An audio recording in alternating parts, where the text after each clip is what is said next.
तो कैसी हो मेरी प्यारी लॉयल फैमिली। आज आपके लिए एक ऐसी भयानक स्टोरी लेकर आया हूं जो आपको सोचने समझने पर मजबूर कर देगी। कई बार हम छोटे मोटे मजाक में कितनी बड़ी भयानक गलती कर जाते हैं, इसका हमें एहसास भी नहीं होता है। हम अपनी छोटी सी जिद के चलते और किसी से बदला लेने की मंशा रखते हुए जब ऐसे कदम उठा लेते हैं तो फिर उनसे बचने का कोई रास्ता नहीं मिल पाता है, और फिर वही होता है जो उन बाहरी ताकतों को मंजूर होता है। आज की स्टोरी जब आप सुनेंगे ना, तो आपके बार बार रोंगटे खड़े हो जाएंगे कि क्या वास्तव में ऐसा भी कभी हो सकता है, क्योंकि हमने कभी तंत्र मंत्र को इस तरह से देखा ही नहीं कि इसका उपयोग लोग किस किस तरह से करते हैं।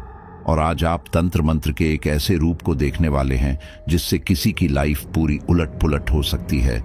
तो चलिए शुरू करते हैं। ये स्टोरी है वैशाली और मंगल की। वे दोनों नेपाल बॉर्डर पर बसे एक गांव में अपने परिवार के साथ रहा करते थे। वैशाली के पापा के पास गांव में सबसे ज्यादा पैसा था, और इतना ही नहीं, वो काफी ऊंची जात के थे। गांव में वैशाली के पापा की जो इज्जत थी, उसकी वजह से वैशाली अपनी क्लास में रौब से रहती थी। कभी कभी वो किसी को भी झिड़क भी देती, यानी कि वैशाली अपने पिता की वजह से सामने वाले को कुछ नहीं समझती थी। इन्हीं सब के दौरान गांव में एक लड़का था, मंगल। मंगल पढ़ाई लिखाई में ठीक ठाक था और अपने परिवार के लिए कुछ करना चाहता था। उसका स्कूल पूरा हो चुका था और अब वो कॉलेज में था। उसके पिता की थोड़ी बहुत जमीन थी, उससे इस परिवार का गुजर बसर हो जाता था। मंगल निम्न जाति का था, लेकिन उसके पिता के बोलचाल और मदद करने की वजह से उनकी भी सब इज्जत किया करते थे। एक रोज वैशाली की नजर मंगल पर पड़ी। यूं तो वैशाली की उससे कभी बात हुई नहीं थी, क्योंकि वो निम्न जाति का था, लेकिन आज उसके दिमाग में कुछ आया। उसने मंगल से पूछा, ओ मंगल, आजकल क्या चल रहा है? तुम 22 के हो गए हो, कुछ सोचा भी है आगे क्या करना है? इस पर मंगल बोला, अभी तो आगे की पढ़ाई कर रहा हूं, एक बार वो हो जाए तो अच्छी नौकरी मिल जाएगी। ये सुनकर वैशाली बोली, चाहे तू कितनी भी अच्छी नौकरी कर ले या महल बना ले, लेकिन रहेगा तो तू नीच जाति का ही, और इतना ही नहीं, शादी भी तू किसी नीची जाति की लड़की से करेगा। ये सुनकर मंगल को गुस्सा आया और वो बोला, तुम्हें मेरी शादी की चिंता करने की जरूरत नहीं है, अपना देखो, क्योंकि जिस तरह की तुम्हारी हरकतें हैं ना, तुम्हें तो कोई ऊंची जाति का क्या, नीची जाति का भी नहीं ब्याहेगा। ये सब सुनकर वैशाली को काफी गुस्सा आया, क्योंकि उसके पिता की वजह से आज तक किसी में इतना दम नहीं हुआ कि उसे पलटकर जवाब दे दे, और आज मंगल ने उसे गुस्सा दिला दिया था और अब वो उसे सबक सिखाना चाहती थी। वैशाली वापस घर आई और अपने पिता भवानी को रोते हुए बोली, पिताजी, वो भीमराज चाचा का लड़का है ना मंगल, उसने आज रास्ते चलते मेरा हाथ पकड़ लिया और बहुत उल्टा सीधा भी कहा। बोलकर वो दोबारा से फूट फूट कर रोने लगी। भवानी ये जानता था भीमराज काफी अच्छा इंसान है, और ऐसे में उसकी औलाद की वजह से भरे गांव में उसकी बेइज्जती करना सही नहीं होगा, इसलिए उसने इस बारे में भीमराज के घर जाकर बात करने की सोची। उसी शाम को वो भीमराज के घर गए और कहा, देखो भीमराज, मुझे पता है कि तुम बहुत भले इंसान हो, इसलिए ये बात सबके सामने नहीं कर रहा, लेकिन तुम अपने बेटे को समझा लो कि आज के बाद हमारी बेटी का दोबारा हाथ पकड़ने की कोशिश की तो पूरे गांव में उसकी इज्जत उतरवा देंगे। हम तो प्यार से बोल रहे हैं, कोई और होता तो अब तक तुम्हारी इज्जत का जुलूस निकल गया होता। मंगल भी ये सब सुन रहा था और वह बोला, माफ करना काका, लेकिन मैंने आपकी बेटी को छुआ तक नहीं है, बल्कि वही हमसे आकर फालतू की बकवास कर रही थी। अब हम बाकियों की तरह चुप तो रहेंगे नहीं, क्योंकि वो हमारे घर का चूल्हा नहीं जलवा रही, तो आप उसे समझा लीजिए कि हमसे फालतू बोले ना। ये सुनकर भवानी को काफी गुस्सा आया और वो बोला, एक तो चोरी ऊपर से सीना जोरी। देखो, मुझे तुमसे बहस में नहीं पड़ना, लेकिन आज के बाद ये सब दोबारा ना होने पाए। बोलकर भवानी तो वहां से चले गए। वहीं उनके जाने के बाद भीमराज ने मंगल से सारी बात पूछी, क्योंकि उन्होंने अपने बच्चों को अच्छे संस्कार दिए थे, इसलिए उन्हें पता था कि मंगल ऐसा कर ही नहीं सकता। और जब मंगल ने उन्हें सारी बात बताई, तब वो बोले, बेटा, ये लड़की सही नहीं है, हमारी जिंदगी नर्क से बदतर कर देगी, इसलिए तू उसके सामने ही मत जाना, क्योंकि इससे उसका तो कुछ नहीं बिगड़ेगा, लेकिन हम बर्बाद हो जाएंगे। इस पर मंगल कुछ न बोल सका, क्योंकि उसे भी ये पता था, और अब मंगल वैशाली से दूर ही रहता था। अगर वो उसे रास्ते से आती दिखाई देती तो वो रास्ता ही बदल देता था। ये सब देखकर वैशाली को काफी खुशी हो रही थी। ये सही मायने में उसकी जीत थी, और इस वजह से उसके इरादे और बुलंद होने लगे थे। वो जानबूझकर मंगल के सामने जाकर उसे परेशान करती, लेकिन मंगल ही शांत ही बने रहता। वो उसके ऊपर मूंगफली के छिलके फेंकती, उसे उल्टा सीधा बोलती, लेकिन मंगल उसे इग्नोर ही करता। लेकिन एक दिन हद ही हो गई। मंगल उस रोज कॉलेज से आ रहा था और वैशाली ने उसे रास्ते में रोक लिया। इस दौरान उसकी सहेलियां भी उसके साथ थीं और वैशाली ने उसे परेशान करना शुरू कर दिया। इतना ही नहीं, उसने उसके माता पिता के बारे में भी काफी उल्टा सीधा बोला, और इससे मंगल के सब्र का बांध टूट गया और उसने वैशाली को एक जोरदार थप्पड़ मार दिया। इससे वैशाली को काफी ज्यादा गुस्सा आया और वो बोली, तुम्हें पता है ना, पिछली बार जब तुमने मुझसे ऊंची आवाज में बात की थी तो उसका क्या अंजाम हुआ था, और आज तो तुमने मुझे थप्पड़ मारा है, तो सोचो मैं तुम्हारा क्या हाल करूंगी। यह सुनकर मंगल बोला, तुम्हारे पिता ने पैसा तो काफी कमा लिया, लेकिन तुम्हें तमीज देना भूल गया। वही तमीज मैंने तुम्हें दे दी, अब दोबारा से मेरे रास्ते में मत आना। वैशाली ने उसका रास्ता रोका और एकदम से गुस्से में बोली, अभी के अभी मेरे पैरों में गिरकर माफी मांगो, मैं तुम्हें छोड़ दूंगी। यह सुनकर मंगल ने वैशाली को धक्का दिया और वहां से चला गया। वैशाली ने अपनी सहेलियों को अपने साथ मिला लिया था ताकि वह उसके सपोर्ट में बोले। उसकी सहेलियां भी मान गईं और फिर वैशाली ने अपने पिता से दोबारा से मंगल के बारे में कंप्लेंट कर दी, और इस बार उसने बड़ा चढ़कर बात कही। उसने कहा कि मंगल उसे जबरदस्ती सुनसान जगह पर ले गया और वहां उसके साथ जबरदस्ती करने की कोशिश की। वो तो उसकी सहेलियां वहां आ गई तो वो बच गई, वरना पता नहीं क्या होता। इन सब से भवानी का गुस्सा 7वें आसमान पर पहुंच गया।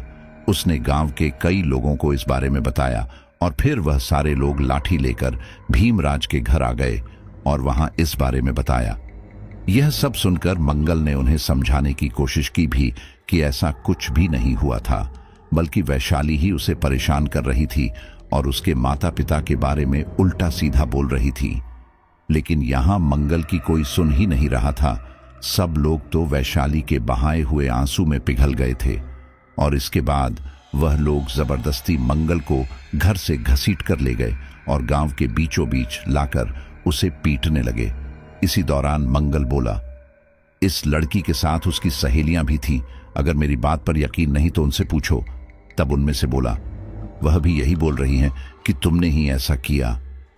ये सुनकर मंगल को थोड़ी हैरानी जरूर हुई, लेकिन फिर उसे याद आया कि वह थी तो उसकी सहेलियां ही तो उसकी ही सुनेंगी।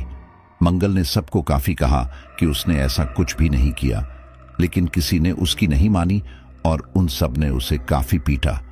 थोड़ी देर बाद भवानी जी ने सबको रोकते हुए कहा, बस बहुत हुआ, उसको दोबारा मारा तो फिर यह मर जाएगा, इसके लिए इतनी सजा काफी है। यह सुनकर एक दूसरा आदमी बोला, सिर्फ इतनी मार से ऐसे लोगों की अक्ल ठिकाने नहीं आती। अगर इसे अभी छोड़ दिया तो इसके जैसे कल और खड़े हो जाएंगे, तब हम क्या करेंगे? ऐसे लोगों का तो मर जाना ही अच्छा है। तब भवानी जी बोले, मानता हूं कि इसने जो किया वह गलत था, लेकिन यह अपने माँ बाप का एक ही लड़का है और इसके पीछे इसकी 2 बहनें भी हैं। अगर इसे कुछ हो गया तो उनका क्या होगा? उन लोगों के खातिर इसे छोड़ना सही रहेगा, लेकिन मैं इसे ऐसे नहीं छोड़ूंगा। इसने मेरी बेटी का भविष्य खराब करने की कोशिश की है, इसलिए मैं इसका भविष्य खराब कर दूंगा। इन सब के बाद मंगल को छोड़ तो दिया गया, लेकिन उसे कॉलेज से भी निकाल दिया गया, क्योंकि भवानी जी ने उसके कॉलेज में जाकर उसके बारे में काफी गलत बातें बोल दी थी। इस वजह से कॉलेज वालों ने मंगल को निकाल दिया। मंगल के घर वालों को इस बात से काफी ज्यादा गुस्सा आया, क्योंकि वे जानते थे कि इन सब में मंगल की कोई गलती नहीं थी। गांव के सभी लोग जानते थे कि वैशाली किस तरह से सबको परेशान करती है, लेकिन फिर भी सब लोग मंगल को ही दोषी ठहरा रहे थे। इन सब की वजह से मंगल इतना ज्यादा गुस्से में था कि अब उसने एक गलत रास्ता अपना लिया। मंगल देर रात वैशाली के घर गया और चोरी से उसके घर में घुसकर वैशाली के कुछ बाल काटे और उसके कपड़े का एक टुकड़ा ले आया। वो वह बाल और कपड़े का टुकड़ा लेकर सीधे वहां के शमशान में गया जहां पर एक तांत्रिक बैठा हुआ था, और वहां जाकर उस तांत्रिक को वो देते हुए कहा, लीजिए तांत्रिक जी, आपने जैसा कहा था मैं उस लड़की का बाल ले आया हूं और अब आप उस लड़की को वश में करने के लिए मेरी मदद कीजिए।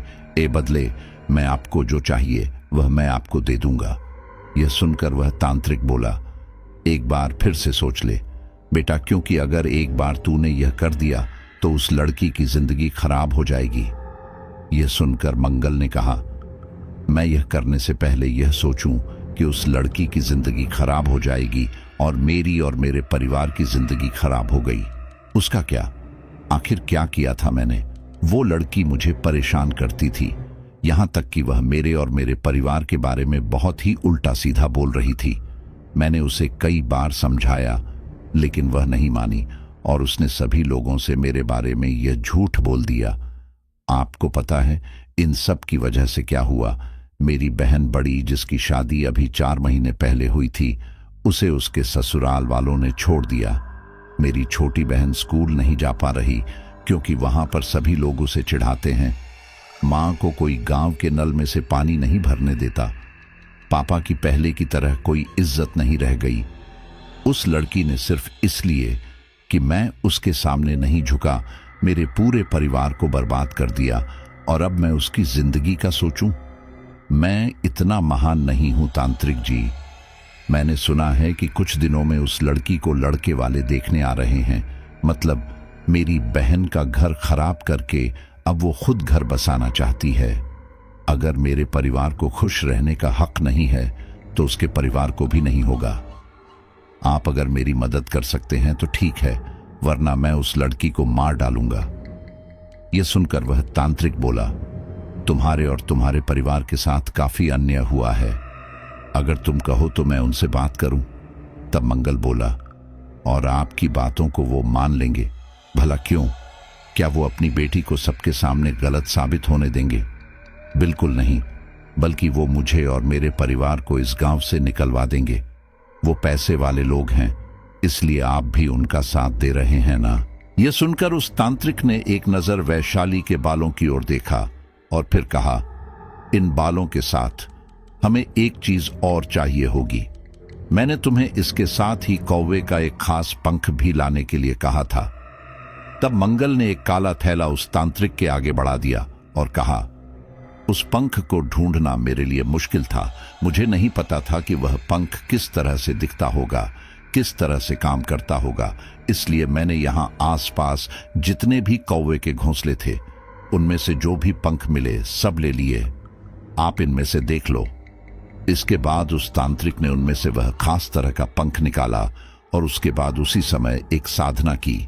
लगभग 1 आध घंटे में वह साधना पूरी हो गई और फिर वह तांत्रिक बोला, आखिरकार यह मोहिनी साधना पूरी हुई। अब तुम अंत में उस लड़की का बाल, उसके पांव की मिट्टी और उसके कपड़े का टुकड़ा इस कुंड में डालो और सुबह इसकी राख से नहा लेना।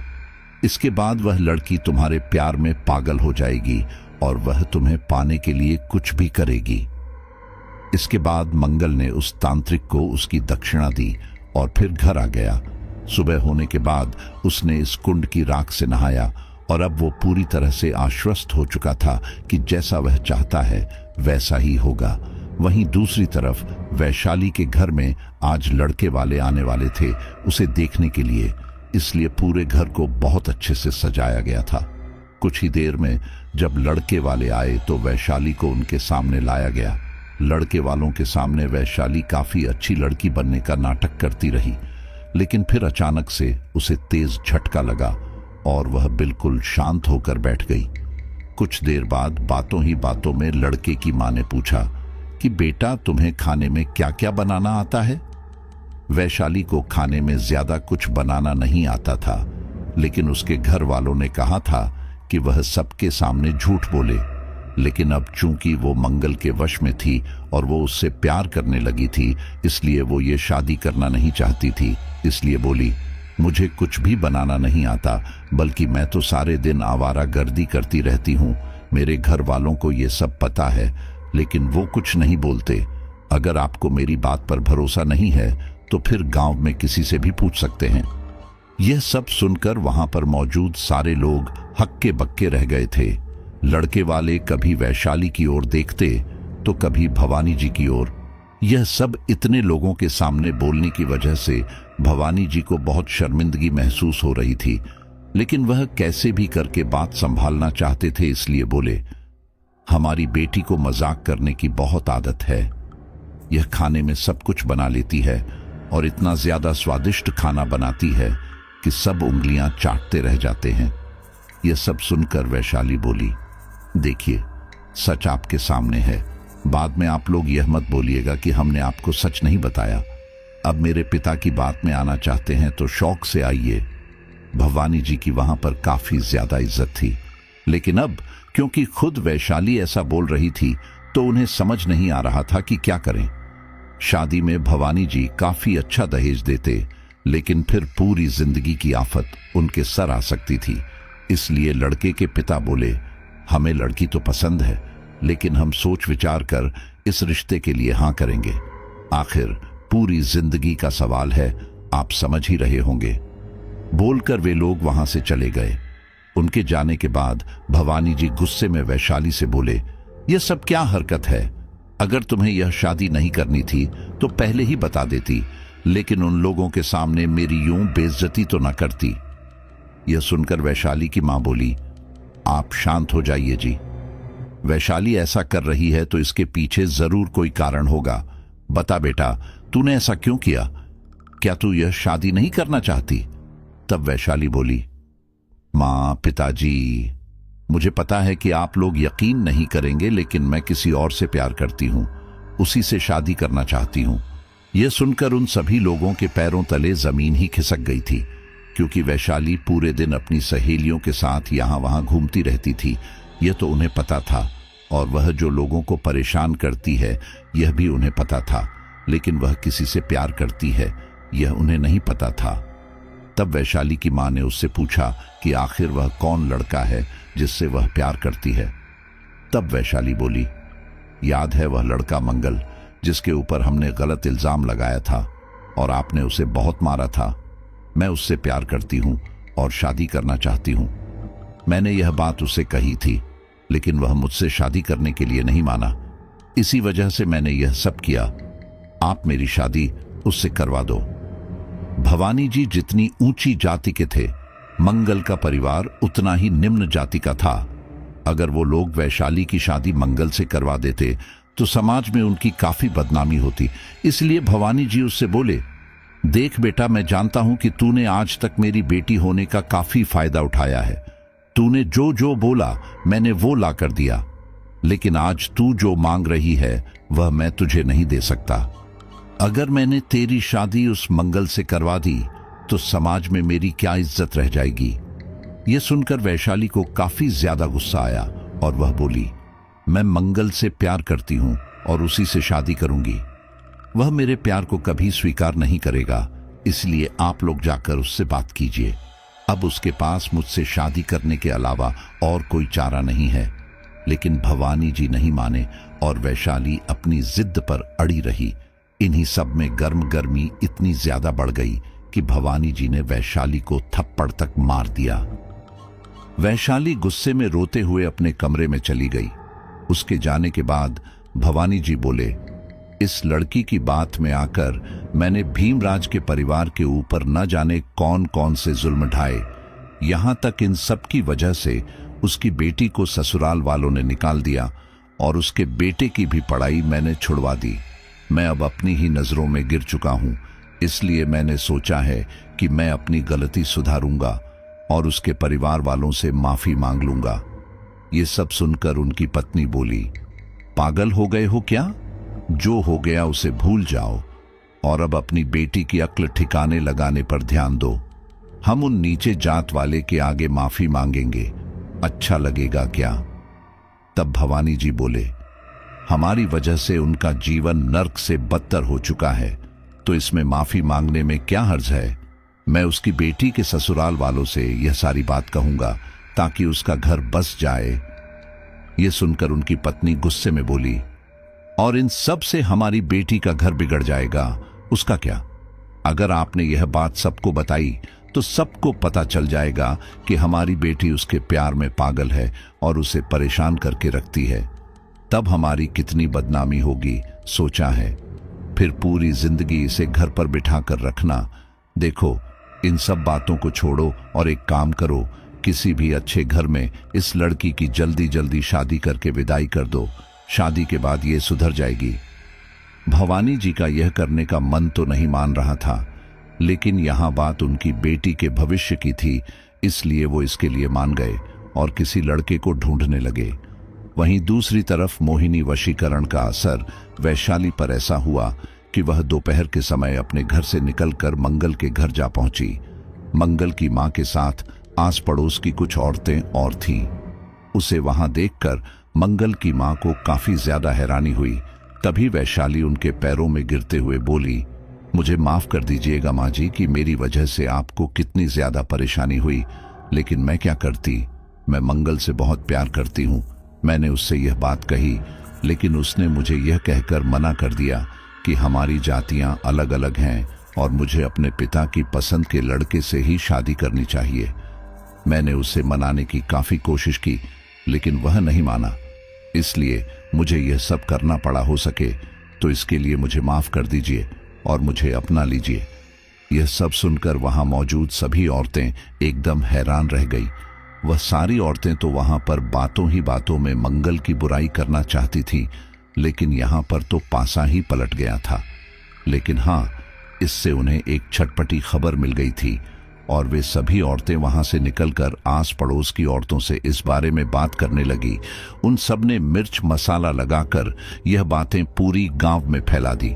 वहीं पर दूसरी तरफ मंगल की मां बोली, तुम्हारे पिता ने वैसे ही हमारी जिंदगी बर्बाद कर दी है, अब तुम यहां आकर यह सब कर रही हो तो इससे हमें और परेशानी होगी, इसलिए भगवान के लिए यहां से चली जाओ। इन्हीं सब के दौरान मंगल अपने पिता के साथ खेत से आ गया था और वहां पर उसे देखकर वैशाली मंगल के सीने से जा लगी और रोते हुए बोली, मुझे माफ कर दो कि मेरी वजह से तुम्हें इतनी परेशानी का सामना करना पड़ रहा है, लेकिन मैं तुम्हारे बिना नहीं रह सकती। प्लीज मुझे अपना लो। वैशाली को इस तरह से रोता तड़पता देखकर मंगल को काफी ज्यादा खुशी हो रही थी। उसने वैशाली को अपने से दूर किया और कहा, क्या तुम्हें अपने परिवार की जरा भी चिंता नहीं है? तुम्हारी इन हरकतों के कारण मेरी और मेरे परिवार की जिंदगी खराब हो गई है। अभी के अभी यहां से निकल जाओ। उनके घर के बाहर आस पड़ोस के लोग इकट्ठा हो गए थे और वह लोग तरह की बातें बना रहे थे।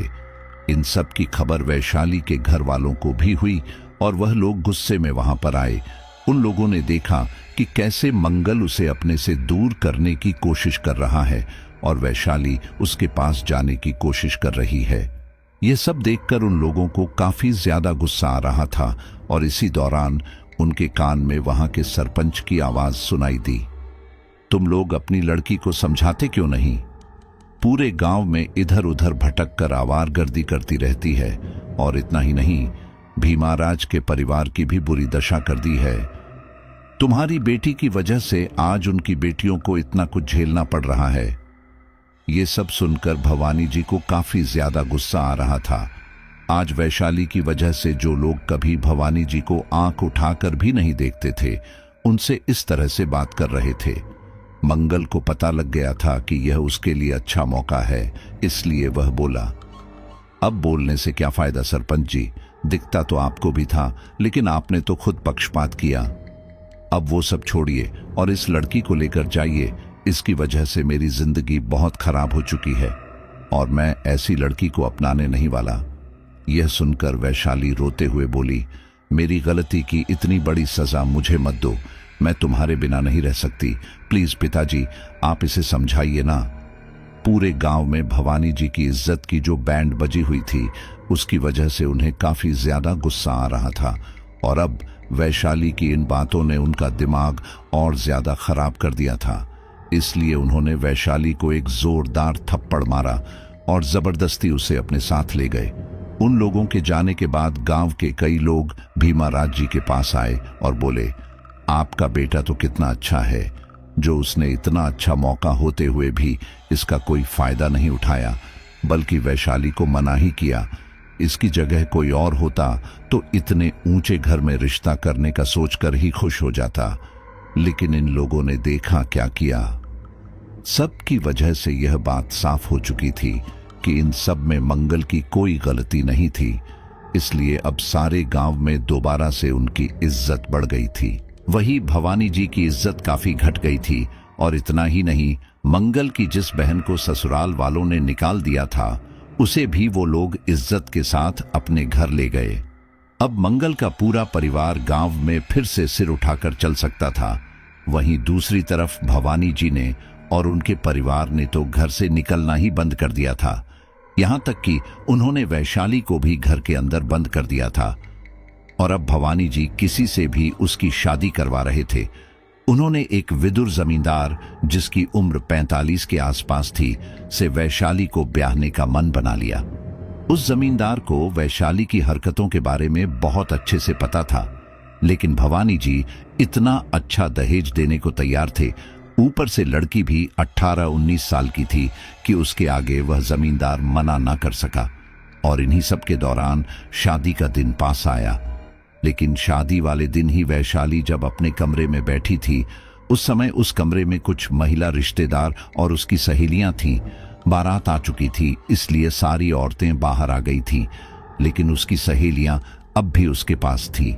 इसी दौरान वैशाली को एक सरसराती आवाज सुनाई दी, तुम अपने प्यार को पाना चाहती हो तो जैसा मैं कहती हूं वैसा करो, मैं तुम्हें ये करने की शक्ति दूंगी, बताओ मंजूर है। वैशाली मंगल से बहुत प्यार करती थी, इसलिए फौरन इसके लिए हां कर दी। और फिर अगले ही पल वैशाली को एक तेज झटका लगा और इसके बाद उसने पास ही में रखा डंडा उठाया और अपनी सहेलियों को मार मार कर बेहोश करके वहां से भाग गई। उसके ऊपर मंगल ने इतना तगड़ा वशीकरण किया था कि इसका असर इस तरह से हो रहा था कि वैशाली कुछ भी कर सकती थी। फेरों के समय जब वैशाली को कमरे से लाने के लिए उसकी मां गई तो देखा कि वहां पर वैशाली नहीं थी। इसी के साथ ही वैशाली की जो सहेलियां उसके पास रुकी हुई थीं, वह भी खून से लथपथ थी। ये सब देखकर उन्हें समझते देर ना लगी कि यहां पर क्या हुआ था। उन्होंने जल्दी से यह बात भवानी जी को बताई और फिर भवानी जी अपने आदमियों के साथ वैशाली को ढूंढने लगे।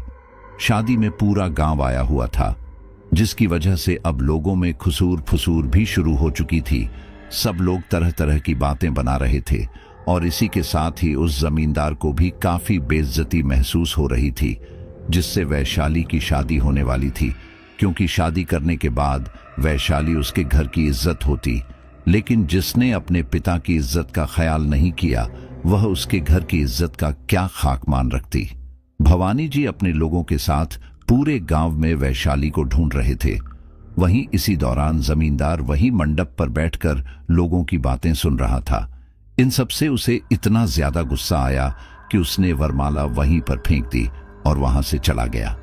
लगभग 4-5 घंटे बाद वैशाली उन्हें उन्हीं की घर की छत पर से मिली थी। भवानी जी ने उन्हें बहुत मारा, लेकिन अब बहुत देर हो चुकी थी। यह शादी टूट चुकी थी। इस दौरान भीमाराज जी भी वहीं पर मौजूद थे। जब बेटी का घर उजड़ता है तो कैसा लगता है, वह यह अच्छी तरह से समझ सकते थे। इसीलिए उन्होंने भवानी जी से कहा, देखिए, मुझे पता है कि मैं आपकी तरह बड़ी जाति का नहीं हूं, लेकिन मैं समझ सकता हूं कि इस समय आपके ऊपर क्या बीत रही है। सारा मंडप सजा हुआ है और अब अगर बेटी की शादी नहीं हुई तो आपकी काफी बदनामी होगी। इसलिए मैं चाहता हूं कि इसी मंडप में मंगल और वैशाली की शादी कर दी जाए। वैसे तो भवानी जी भी यही चाहते थे, लेकिन लोकलाज का डर भी उन्हें काफी था। उनके हिसाब से तो वैशाली अगर पूरी जिंदगी कुंवारी भी उनके पास रह जाए तो ठीक है, लेकिन वह किसी नीच जात के लड़के से उसकी शादी नहीं कर सकते। इसलिए उन्होंने कहा, आप काफी भले इंसान हैं, इसीलिए इतना सब होने के बावजूद आप मेरी बेटी को अपनाने के लिए राजी हो गए हैं।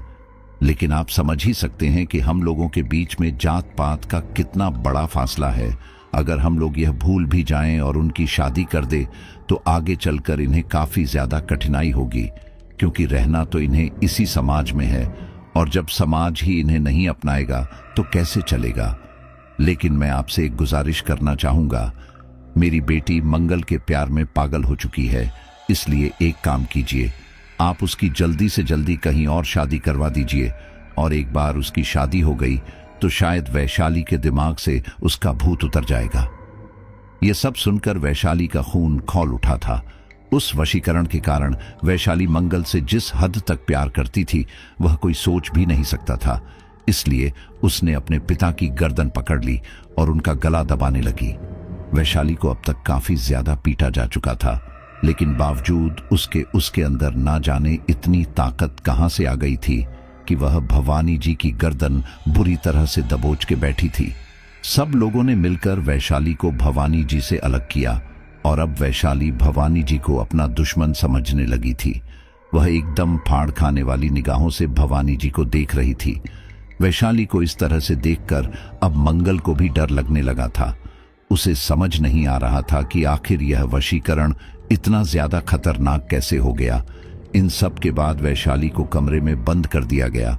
वहीं अब भवानी जी और भीमाराज जी मंगल के लिए उन्हीं की जाति की कोई अच्छी लड़की ढूंढने की कोशिश करने लगे। वैशाली इतनी ज्यादा उग्र हो चुकी थी कि उसके कमरे में अब कोई जा ही नहीं रहा था। उसे खाना देने के लिए 10 लोग एक साथ जाते और जल्दी से खाना कमरे में सरकाकर दरवाजा लगा देते। वैशाली कमरे के अंदर चिल्लाती, सबको गंदी गंदी गालियां देती, रोते हुए बाहर जाने की गुहार लगाती, लेकिन किसी ने दरवाजा नहीं खोला। इन्हीं सबके दौरान मंगल दोबारा से उस तांत्रिक के पास गया और उससे पूछा कि आखिर इस वशीकरण का असर इतना खतरनाक कैसे हो सकता है। तब वह तांत्रिक बोला, यह मोहिनी वशीकरण कोई ऐसा वैसा वशीकरण नहीं है। इसका तोड़ लगभग नामुमकिन है। एक बार यह जिसके ऊपर किया गया तो जिसके लिए वह पागल है उससे शादी किए बिना वह नहीं रह सकता। अगर उसे रोकने की कोशिश की गई तो वह किसी का मर्डर तक कर सकता है। इस वशीकरण के अंदर टोने टोटके के साथ एक प्रेत भी छोड़ा जाता है, जिसकी वजह से इसका उतारा संभव नहीं है। और अगर इसी दौरान वह मर जाए जिसके ऊपर भी यह टोटका किया है, तो फिर वह मरने के बाद भी अपने प्यार को पाने के लिए उसकी जान लेगी। यह सब सुनकर मंगल काफी ज्यादा घबरा गया और वह बोला, मैंने जिस काम के लिए यह किया था वह हो चुका है, तो क्या अब यह खत्म नहीं हो सकता? यह सुनकर उस तांत्रिक ने उसे घूरा और कहा, नहीं, यह संभव नहीं है। अब तुम्हें उससे शादी करनी ही पड़ेगी, और अगर तुमने उससे शादी नहीं की तो वह मरने के बाद तुम्हें पालेगी। यह सब सुनकर अब मंगल को थोड़ा डर लगने लगा था, क्योंकि वह वैशाली से शादी नहीं करना चाहता था, लेकिन अब उसके पास इन सब के अलावा और कोई चारा नहीं था। उसने अपने पिता से कहा, अगर वैशाली मुझसे इतना ही प्यार करती है तो मैं उससे शादी करने के लिए तैयार हूं। यह सुनकर वो बोले, तैयार तो मैं भी इसके लिए हूं, लेकिन उसके पिता नहीं मानेंगे। उनके लिए सबसे ज्यादा अपनी मान मर्यादा जरूरी है। लेकिन छोड़ो, हमें इसकी क्या पड़ी है, वह उनकी समस्या है, तुम अपनी शादी की तैयारी करो। मंगल उन्हें सब सच बताना चाहता था, लेकिन इन सब के बाद भी तो यही सब होता, क्योंकि वैशाली के पिता समझते ही नहीं। इसलिए उसने भी सोचा कि जो होगा देखा जाएगा। कुछ ही दिनों में मंगल के लिए एक लड़की मिल गई और अब मंगल की शादी की तैयारी होने लगी। वैशाली को अब तक यह बात नहीं पता थी, लेकिन जब शादी होने में 2 दिन का समय था तब भवानी जी उसके पास आए और बोले, मुझे पता है कि तुम मंगल से प्यार करती हो, लेकिन मैं तुम्हारी शादी उसके साथ नहीं होने दे सकता, वरना मेरी समाज में बहुत बदनामी होगी, और इसलिए 2 दिन बाद मंगल की शादी हो रही है। तुमने अपनी शादी तो रोक ली, लेकिन उसकी शादी नहीं रोक पाओगी, और इन सब के बाद तुम्हें मंगल का ख्याल अपने दिमाग से निकालना ही होगा। यह सब सुनकर वैशाली को काफी ज्यादा गुस्सा आया। वो वहां पर गुस्से में सामान पटकने लगी। भवानी जी वापस वहां से चले गए और कमरे का दरवाजा लगा दिया गया ताकि वैशाली बाहर ना निकल पाए। वैशाली कमरे में सारा सामान तोड़ने के बाद अंदर ही अंदर तड़प रही थी। उसे काफी ज्यादा गुस्सा आ रहा था। उस वशीकरण के कारण वह मंगल से इतना प्यार करती थी कि उसकी वजह से वह मंगल को किसी और का होता नहीं देख सकती थी। लेकिन फिलहाल वो कमरे के अंदर बंद थी, इसलिए कुछ कर भी नहीं सकती थी। उसने काफी कोशिश की वहां से निकलने की, लेकिन उसकी कोशिश सफल नहीं हुई। इसके बाद जब वो थक हार कर बैठ गई तो उसे वही भयानक आवाज दोबारा आई, ये सब इतनी आसानी से सही नहीं होगा। तुम अब दोबारा से मेरी बात मानो और उसके बाद तुम यहां से बाहर निकल पाओगी। तुम ऐसा नाटक करो कि तुमने हार मान ली है, और इसके बाद जब तक मैं ना कहूं तुम ये नाटक जारी रखना। इसके लिए वैशाली मान गई और उसने रोते हुए दरवाजा खटखटाया और कहा, मां, पिताजी, मुझे अपनी गलतियों पर पछतावा है, इसलिए मैं हार मानती हूं। आज के बाद मैं ऐसी कोई हरकत नहीं करूंगी जिसका आपको पछतावा हो। मुझे माफ कर दीजिए। वैशाली की बातों से लग रहा था कि वह काफी ज्यादा दुखी है और शायद अपनी गलतियों पर उससे पछतावा भी है, इसलिए उन लोगों ने दरवाजा खोल दिया। दरवाजा खोलने के बाद उन लोगों को लगा कि शायद वैशाली उन पर हमला करेगी, लेकिन ऐसा कुछ भी नहीं हुआ। वैशाली अपनी मां के गले लगी और फूट फूट कर रोने लगी और बोली, मुझे माफ कर दीजिए, आज के बाद मैं ऐसा नहीं करूंगी। मुझे समझ आ चुका है कि मैं कितनी भी कोशिश क्यों ना करूं, इन सब से नहीं जीत सकती। तब वैशाली के पिता बोले, अगर मंगल हमारी जाति का होता तो मैं सच में तुम दोनों की शादी कर देता, लेकिन ऐसा नहीं है, मुझे माफ कर देना। इन सब के बाद वैशाली बिल्कुल सामान्य बनी रही। हालांकि वो घर से बाहर नहीं जा रही थी, लेकिन वह काफी हद तक बिल्कुल ठीक लग रही थी। वह कभी कभी रोती थी, लेकिन किसी को नुकसान नहीं पहुंचा रही थी। इन्हीं सब के दौरान पूरा दिन निकल गया और अब मंगल की शादी में सिर्फ एक ही दिन रह गया था, लेकिन वैशाली ने कुछ भी गड़बड़ नहीं की, जिसकी वजह से सब लोगों को लगा कि अब शायद ये कुछ ना करे।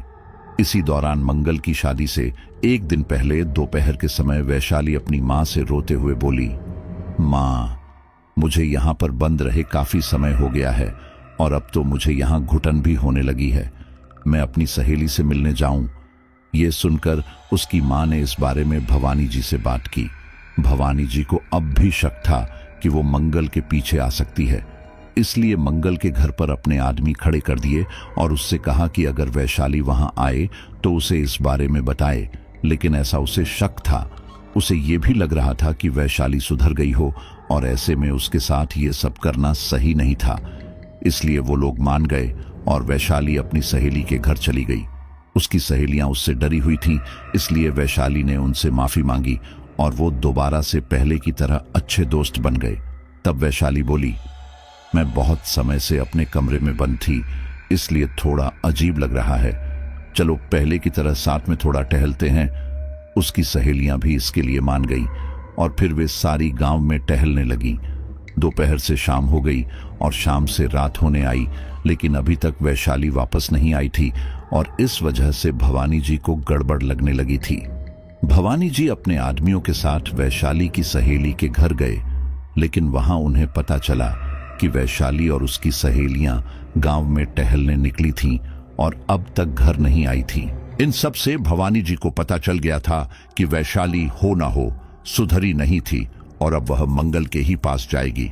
इसलिए वह लोग जल्दी से मंगल के घर की तरफ गए। वहां जाकर उन्होंने जब अपने आदमियों से इस बारे में पूछा कि क्या वैशाली या उसकी कोई सहेली यहां आई है, तब उन सब ने कहा कि नहीं, यहां पर वह नहीं आई।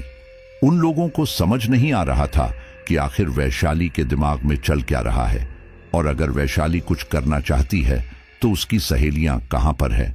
वैशाली पहले भी अपनी शादी के समय अपनी सहेलियों को जख्मी करके भाग चुकी थी। इस वजह से उनके घर वाले अब काफी ज्यादा घबरा गए थे और इसलिए वह भवानी जी से बोले, तुमने अपनी पागल बेटी को घर में बंद करके क्यों नहीं रखा? आज उसकी वजह से अगर हमारी बेटियों को कुछ हो गया तो हम क्या करेंगे? सारी गलती हमारी बेटियों की भी है। हमने उन्हें 50 बार समझाया था कि वैशाली से दूर रहो, लेकिन नहीं, इन्हें तो दोस्ती का कीड़ा ज्यादा ही काटता है। भवानी जी को काफी ज्यादा शर्मिंदगी महसूस हो रही थी। आज वैशाली की वजह से उनका जीना हराम हो चुका था और उन्होंने सोच लिया था कि वह वैशाली के मिलने पर उसे या तो जान से मार देंगे या तो पागल खाने में भर्ती करा देंगे। वैशाली कितनी ज्यादा खतरनाक हो सकती थी यह सभी लोग जानते थे, और अब उसके साथ कुछ लड़कियां भी थीं, और सब लोगों को उन लड़कियों की चिंता सताने लगी, और इसलिए अब सारा गांव मिलकर उन्हें ढूंढने लगा। सब लोगों ने उन्हें पूरे गांव में ढूंढा, लेकिन वह उन्हें नहीं मिले। इन सब के बाद उन लोगों ने खेतों में भी ढूंढने का सोचा, और यहां उनकी कोशिश रंग लाई, क्योंकि खेत में वैशाली की सहेलियां जख्मी हालत में पड़ी हुई थी। उन सभी के सर में काफी चोट आई थी। वहां पर पास में एक पत्थर भी पड़ा हुआ था, जिससे साफ पता चल रहा था कि वैशाली ने उन सभी का सर फोड़ा था। वे सभी लड़कियां एक दूसरे से काफी दूरी पर थीं, जिससे पता चल रहा था कि इन्होंने बचकर भागने की भी कोशिश की होगी, लेकिन उनकी यह कोशिश सफल नहीं हुई। अपनी बेटियों को इस तरह से देखकर उनके घर वालों को काफी ज्यादा गुस्सा आ रहा था। वे सारी जिंदा थी, लेकिन उनके घर वालों को वैशाली की भी यही हालत करनी थी। जिस तरह से वैशाली सबके खून की प्यासी बन चुकी थी, उसकी वजह से अब गांव में कोई भी उसे जिंदा छोड़ना नहीं चाहता था। सभी लोगों ने वैशाली को ढूंढने की रफ्तार तेज कर दी। उन्हें इतना तो समझ आ चुका था कि वह जाएगी तो मंगल के पास ही, लेकिन वह वहां भी नहीं आई थी। फिर वह कहां गई होगी यह किसी को समझ नहीं आ रहा था। वैशाली को ढूंढते ढूंढते पूरी रात निकल गई, लेकिन वह उन्हें नहीं मिली। अगले दिन जिस लड़की से मंगल की शादी होने वाली थी, उस लड़की के घर से कुछ लोग आए, और उनमें से एक गुस्से में बोला, अगर आप लोगों को शादी नहीं करनी थी तो सीधे से बता देते। उस पागल लड़की को हमारे घर भेजकर हमारी बेटी को मारने की कोशिश करने का क्या अर्थ था। यह सुनकर वे सारे लोग काफी ज्यादा हैरान रह गए। तब भी महाराज जी बोले, हुआ क्या, आप लोग पूरी बात बताएंगे? तब उनमें से एक बोला, आज बारात आने वाली थी, इसलिए हम कल रात को इसकी तैयारी कर रहे थे। घर में गाना बजाना हो रहा था, और इसी बीच जिस कमरे में हमारी बेटी होने वाली दुल्हन अपनी छोटी बहन के साथ सो रही थी, जिसकी शादी मंगल से होने वाली थी, उसके कमरे से चीखने की आवाज आई। जब हम उसके कमरे में पहुंचे तो हमने देखा कि एक लड़की खून से लथपथ हमारी बेटी के कमरे में थी, और इतना ही नहीं, उसने हमारी बेटी के गर्दन पर काट लिया था। हम उसे बचाने दौड़े कि तभी उस पागल लड़की ने पास में सो रही छोटी सी बच्ची को पकड़ लिया और हमें धमकी दी है कि आज अगर हमने उसकी शादी मंगल से नहीं करवाई तो वह उस बच्ची को मार डालेगी। उस बच्ची को लेकर वह हमारे घर में कमरे के अंदर बंद हो चुकी है। उसके हाथ में चाकू है, और हम इसीलिए यहां पर आए हैं। ये सब सुनने के बाद सारे लोग भवानी जी को गुस्से में घूरने लगे। भवानी जी शर्म के मारे नजरें झुकाए खड़े थे, लेकिन फिर तभी वह बोले, आप चिंता मत कीजिए, उस बच्ची को कुछ नहीं होगा। वैसे जो दुल्हन थी वह तो ठीक है ना। यह सुनकर वह बोले, वह बच तो गई है, लेकिन घाव काफी ज्यादा गहरा है, अभी फिलहाल बेहोश है। लेकिन हम यहां पर उसका हालचाल बताने नहीं आए हैं, बल्कि मंगल को ले जाने आए हैं। मंगल की शादी आज के आज ही उस पागल लड़की के साथ करनी होगी, वरना वो हमारी छोटी बेटी को मार डालेगी। ये सब सुनकर भीमाराज जी बोले, अगर ये सब करने से सब सही होता है तो हमें मंजूर है, चलिए हम भी आपके साथ चलते हैं। ये सुनकर भवानी जी बोले, देखिए मुझे पता है कि आप लोगों को इन सब से काफी समस्या हो रही है, लेकिन ये शादी मत करवाइए।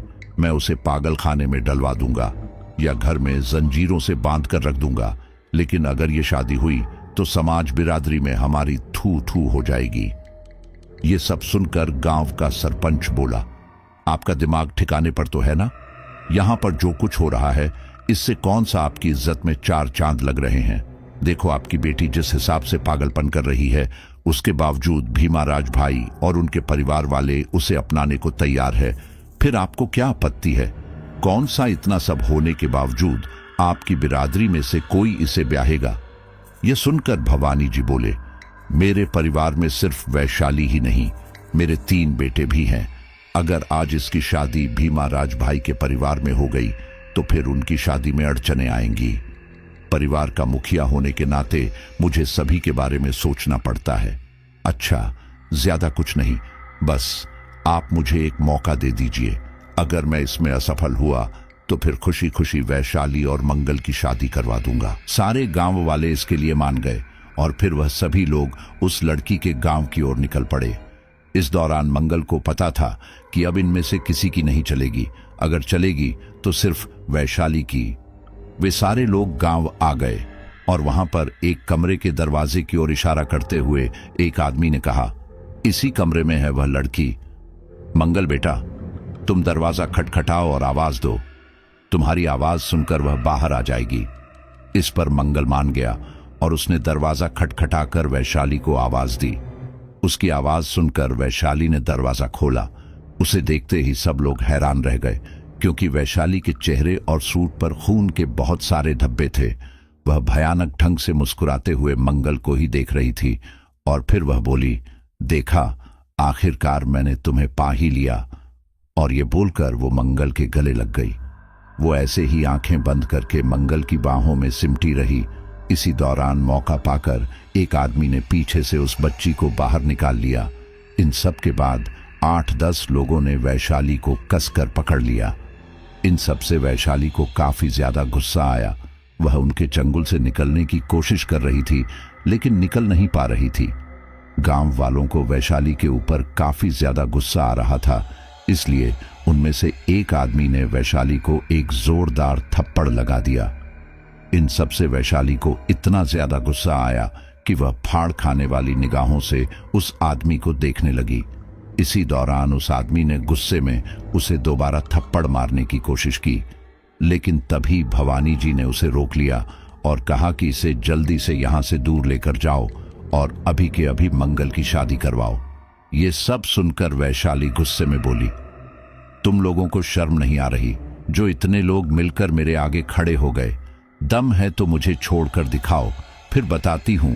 याद रखो, अगर मेरे अलावा मंगल की शादी किसी और से करवाने की कोशिश की तो मैं उसकी शादी के बाद जो भी यहां पर है उन सभी को मार डालूंगी।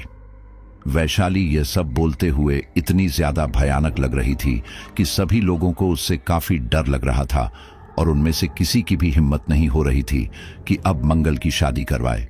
लेकिन तभी भवानी जी बोले, इसकी बात पर कोई ध्यान मत दे, ये शादी होने के बाद मैं इसे घर के अंदर कैद कर दूंगा।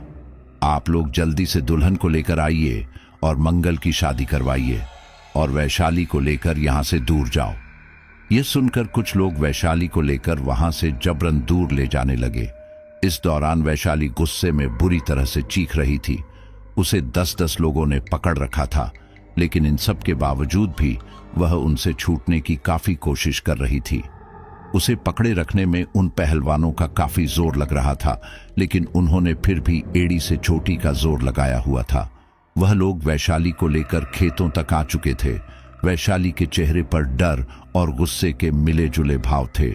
उसे डर था कि कहीं मंगल सदा सदा के लिए किसी और का ना हो जाए, और इसीलिए उसने जोर से कहा, मुझे इतनी ताकत दे दो कि मैं मंगल से शादी कर पाऊं।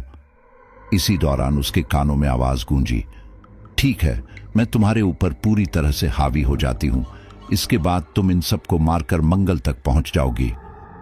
इन सब के बाद वैशाली के शरीर को एक तेज झटका लगा और इसी के साथ ही वैशाली अपनी जगह पर बिल्कुल जड़ हो गई और अब वो बिल्कुल भी विरोध नहीं कर रही थी।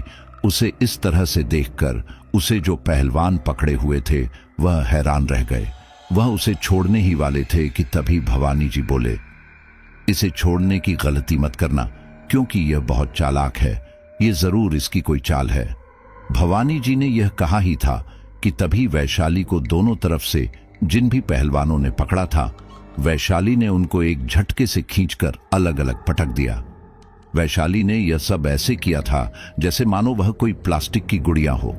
उसे इस तरह से देखकर उसके पिता हैरान रह गए और अब उन्हें समझ आ चुका था कि यह उनकी बेटी नहीं कर रही बल्कि कुछ और ही बात है। उन लोगों से छूटने के बाद वैशाली वापस से गांव की ओर बढ़ने लगी। वह तेजी से भागते हुए वहां जा रही थी। इस दौरान वह पहलवान उठकर खड़े हो गए और उसके पीछे भागने लगे। भागते भागते वैशाली ने पत्थर उठाया और उन पहलवान और अपने पिता की ओर दे मारा। वह पत्थर सीधा भवानी जी को लगा। इन सब से उन्हें चोट तो लगी थी, लेकिन अपनी बेटी को इस हाल में देखकर उन्हें ज्यादा दुख हो रहा था। कुछ आगे चलकर वहां पर काफी गीली मिट्टी थी जिसमें बहुत से लंबे लंबे झोंक भी तैर रहे थे। वैशाली खुद को संभाल न सकी और उस गीली मिट्टी में जा गिरी। उस मिट्टी में मौजूद जोंक वैशाली के शरीर से चिपक गई, लेकिन वैशाली ने इस ओर बिल्कुल ध्यान नहीं दिया और वह ऐसे ही भागते हुए गांव की ओर बढ़ गई। यह सब देखकर भवानी जी बोले, अब बात हमारे हाथों से निकल चुकी है, इसीलिए छोड़ो इसे, उसकी शादी मंगल से हो जाने दो। वैशाली ऐसे ही भागते हुए मंडप तक आ पहुंची थी। दुल्हन बेहोश थी, इस वजह से अभी तक शादी नहीं हुई थी। वैशाली को वहां पर देखकर सारे लोग काफी ज्यादा घबरा गए थे, लेकिन उन्हें पता चल गया था कि अब बात सभी के हाथों से निकल चुकी है, इसलिए सब लोग उसके रास्ते से पीछे हट गए और वैशाली और मंगल की शादी हो गई। मंगल को काफी बुरा लग रहा था कि उसकी वजह से कितने लोगों ने कितना कुछ झेला, लेकिन हाँ, यहाँ गनीमत यह रही कि किसी की भी जान नहीं गई थी। इसलिए मंगल शादी के बाद वैशाली का काफी ख्याल रखता था। हालांकि वह कॉलेज में पढ़ नहीं पाया था, लेकिन उसने डिस्टेंस लर्निंग से अपनी पढ़ाई पूरी की और रेलवे के पेपर देकर आज वो रेलवे में लगा हुआ है।